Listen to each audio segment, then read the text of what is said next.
1913 के गदर आंदोलन और 1914 की गोमागाटा मारू घटना ने पंजाब के लोगों में क्रांति की लहर शुरू कर दी थी। प्रथम विश्व युद्ध के दौरान ब्रिटिश सेना में 1,95,000 भारतीय सैनिकों में से 1,10,000 सिर्फ पंजाब से थे। इन सैनिकों के बीच राष्ट्रवाद और देशभक्ति की ज्वाला धधक रही थी, क्योंकि उन्होंने दुनिया देख ली थी और उन्हें समझ में आ गया था कि देश का क्या मतलब है। अंग्रेजों को डर लगने लगा कि अगर इन सैनिकों ने विद्रोह कर दिया तो इन्हें रोकना मुश्किल हो जाएगा। ब्रिटिश सरकार के पास विरोध को रोकने के लिए कोई सख्त कानून नहीं था। पंजाब में बदलते माहौल को भांपते हुए अंग्रेजों ने एक नया कानून बनाने पर विचार किया। यह नया कानून रॉलेट एक्ट के रूप में सामने आना था। जब ब्रिटिश सरकार ने इस पर चर्चा करनी शुरू की तो विरोध भी शुरू हो गया और पत्र पत्रिकाओं ने भी इसके विरोध में लिखना शुरू कर दिया। एक ऐसा चीज था जिसमें नो दलील, नो अपील और नो वकील का मैटर था।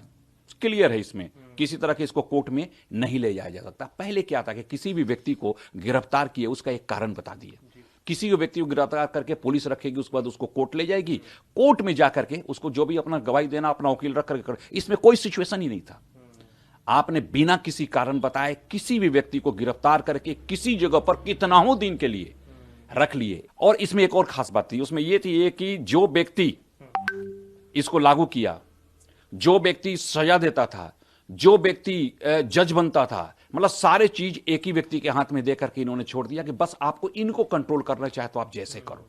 पत्र पत्रिकाओं में अमृत बाजार पत्रिका थी, उसके बाद Independence, Bombay Chronicle, New Herald, the Tribune, Vijay, Inquilab, Siasat, सब ने कुछ न कुछ इसके बारे में निकाला और अंग्रेजों की धज्जी उड़ा दिया इन्होंने। लेकिन अंग्रेज किसी भी रूप में सुनने के लिए तैयार नहीं थे। एक पत्रिका था वक्त, 22 मार्च को एक कार्टून भी निकाला था जिसमें इस रॉलेट एक्ट को काले नाग की तरह दिखाया था और तब से इसको काला नाग भी कहा जाने लगा। एक दूसरा शब्द भी आता है कि यह सांप था और काला नाग था। इस काले कानून के खिलाफ सत्याग्रह के तहत देश भर में विरोध प्रदर्शन हुआ। पंजाब के कई हिस्सों में भी विरोध प्रदर्शन हुए। अमृतसर में भी इसके खिलाफ प्रदर्शन चल रहे थे। इसमें दो व्यक्ति अमृतसर में इसको लीड किए, एक डॉक्टर सत्यपाल मलिक और दूसरा हो गए डॉक्टर किचलू। दोनों के नेतृत्व में प्रदर्शन होते रहे और उस प्रदर्शन में महात्मा गांधी को भी बुलाने की बात थी। महात्मा गांधी भी 2 अप्रैल को पंजाब पहुंचने के लिए चल चुके थे, लेकिन पलवल में, चूंकि पंजाब का क्षेत्र उसमें बहुत बड़ा था, उस पलवल में वहीं पर ट्रेन से मुंबई से वो आए, उनको रोक करके वहीं से उनको वापस कर दिया गया। इसलिए महात्मा गांधी यहां पर पहुंच नहीं पाए। जो भी हो, इन सब के बावजूद 18 मार्च 1919 को रॉलेट बिल 20 मतों के मुकाबले 35 मतों से इसे पारित कर दिया गया। 10 अप्रैल को जिलाधिकारी जो इरविन था, अमृतसर का जो जिलाधिकारी था, उसने डॉक्टर किचलू और सत्यपाल मलिक दोनों को बुलाया और धोखे से 10 बजे सुबह में बुला करके उन दोनों को गिरफ्तार कर लिया गया। यहां पर गिरफ्तार करके यहां नहीं रखा गया, बल्कि उनको गिरफ्तार करके लेकर के धर्मशाला भेज दिया गया। 2 वरिष्ठ नेताओं की गिरफ्तारी के बाद अमृतसर में तनाव और बढ़ गया। कटरा, जयमल सिंह, हॉल बाजार और ऊंचा पुल इलाकों में 20,000 से अधिक लोगों ने विरोध प्रदर्शन किया। हिंसा की छिटपुट घटनाओं के बाद पंजाब के गवर्नर माइकल ओ डायर ने स्थिति को संभालने के लिए जालंधर कैंट बोर्ड से सेना अधिकारी जनरल आर डायर को बुलाया।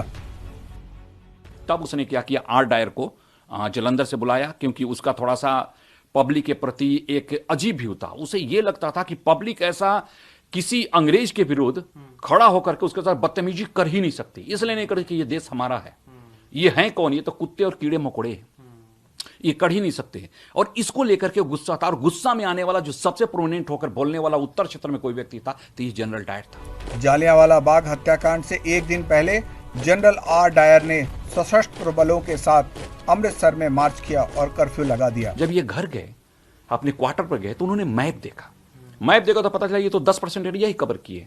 90% लोगों को तो पता ही नहीं है कि आपने मार्शल लॉ लगाया है, कि रॉलेट एक्ट लगाया है, कि आपने कर्फ्यू लगाया, आपने क्या लगाया, किसी को पता ही नहीं। तब 10% पर इन्होंने कहा था और उसी 10% से कुछ नहीं होना था। लोगों को पता नहीं चला, 90% लोगों को पता नहीं चला कि हमारे यहाँ कर्फ्यू भी लगा हुआ है। कर्फ्यू की जानकारी न होने के कारण लोग जालियांवाला बाग में एक और सभा के लिए जमा हो गए। साथ ही बैसाखी का पर्व होने के चलते दूर दूर से श्रद्धालु श्री हरमंदिर साहिब में पहुंचे थे।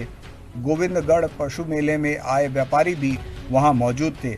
वहीं खुशहाल सिंह, मोहम्मद पहलवान और मीर रियाज उल हसन जासूसी कर रहे थे और पल पल की जानकारी जनरल डायर को दे रहे थे।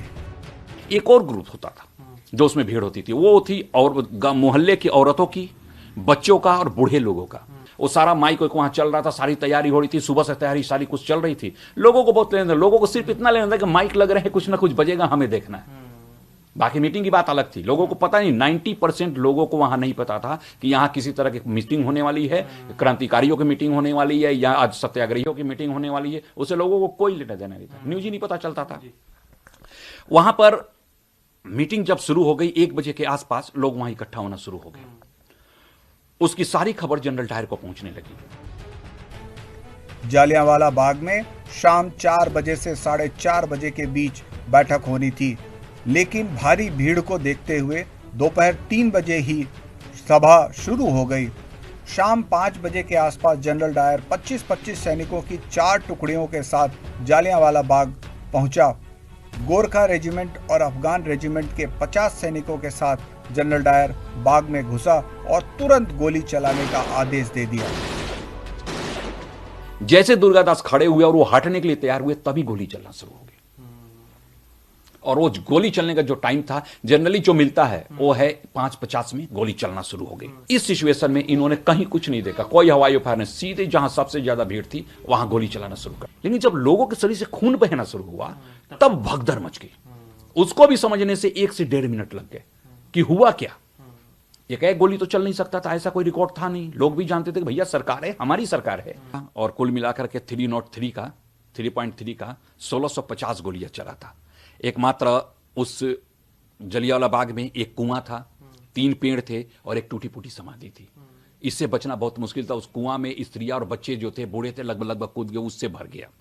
और बाकी और लोग थे जो गोली ये कर रहे थे। सुल्तान सिंह विंड दरवाजा, जो एक तरफ का दरवाजे को कहा जाता है सुल्तान सिंह विंड दरवाजा, उस तरफ से थोड़ा सा दरवाजा टूटा हुआ था। लोग उसी से गिरना शुरू किया। जैसे गिरते थे गोली वहीं चलती थी। तो उधर तरफ लोग नहीं गिरते थे, लाशें गिरती थी।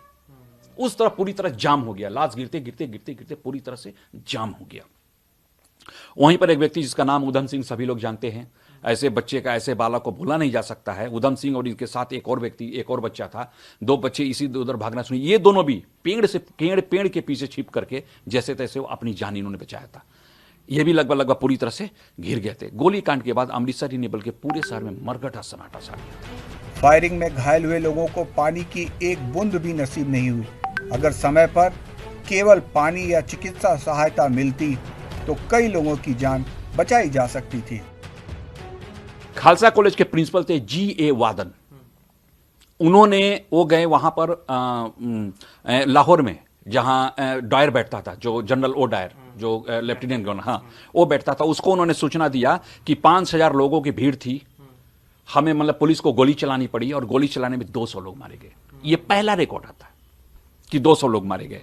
पंजाब का मुख्य सचिव था J.P. थॉमसन।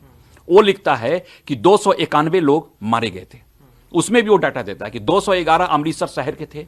हंटर कमेटी कहती है कि 379 लोग मरे। और बड़े आश्चर्य की बात है, इसको समझने की जरूरत है। उसमें वो कहती है कि 275 लोग गोलियों से मरे हैं, 104 लोग कुएं में जो डेड बॉडी था वो डेड बॉडी है। तो मदन मोहन मालवीय उस जांच कमेटी का अध्यक्ष होते हैं और वो बताते हैं कि 1000 लोग मरे थे। कांग्रेस जांच कमेटी जो देती है वो कहती है 1200 लोग मरे थे और 2600 लोग घायल हुए थे। स्वामी श्रद्धानंद थे, वो श्रद्धानंद भी गए थे वहां पर और उन्होंने कहा कि 1500 लोग मरे। यानी कि कुल मिलाकर के जो डाटा आ रहा है वो 1000 से लेकर के 1500 के बीच में आ रहा है। अंग्रेजों के ही रिकॉर्ड है जो बढ़ते जा रहे हैं, लेकिन 379 कहीं से नहीं बढ़ता। ये सिचुएशन था। तो कुल मिलाकर ये कहा जा सकता है कि कितने लोग मरे थे ये बहुत ज्यादा ये क्लियर नहीं होता, लेकिन इतना तय है कि हजारों की संख्या में लोग मरे हैं, जिसको कुछ भी ये करना मुश्किल हो जाता है। जालियांवाला बाग नरसंहार के बाद भारतीयों के आक्रोश को देखते हुए ब्रिटिश सरकार को जनरल डायर को निलंबित करना पड़ा और वह ब्रिटेन लौट गया। शहीद उधम सिंह ने 13 मार्च 1940 को लंदन में माइकल ओ डायर की गोली मारकर हत्या कर दी और जालियांवाला बाग नरसंहार का बदला लिया। भारत सरकार ने 1961 में जालियांवाला बाग नरसंहार में मारे गए लोगों को श्रद्धांजलि देने के लिए वहां एक स्मारक का निर्माण करवाया। तत्कालीन राष्ट्रपति डॉक्टर राजेंद्र प्रसाद ने इस स्मारक का उद्घाटन किया था। ETV Bharat report.